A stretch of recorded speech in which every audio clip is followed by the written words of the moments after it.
آج ہم لوگ اجتماعی گناہ کرتے ہیں، ہمیں اجتماعی توبہ کرنی چاہیے۔ اجتماعی گناہ کیا ہے؟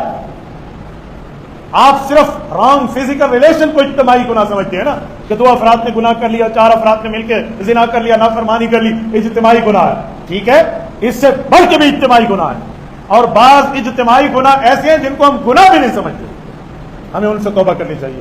کیا مطلب؟ توجہ، ایک آدمی گالیاں دے رہا ہے، دوسرا سن رہا ہے، اس کو سمجھا نہیں رہا۔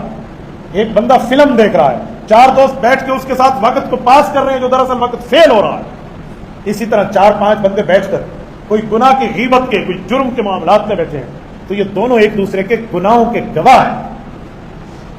ہم 4 بندوں نے اگر مل کے، خدا نہ خواستہ اللہ ہمارے کان کو محفوظ رکھے، گانا سن لیا نا، تو 4 ہم ایک دوسرے کے خلاف قیامت میں گناہ کے گواہ ہیں، 8 ہمارے کندھوں پہ بیٹھے فرشتے ہمارے گناہوں کے گواہ ہیں۔ یہ ہے اجتماعی گناہ ہیں۔ آج فلم دیکھنے کے لیے 250 بندہ اکٹھا بیٹھے، ٹکٹ لینے کے لیے، ایک دوسرے کی ٹکٹ خریدنے کے لیے ایصال ثواب ہے ہمارے لیے، نعوذ باللہ۔ اب بتائیں، یہ گناہ نہیں ہے؟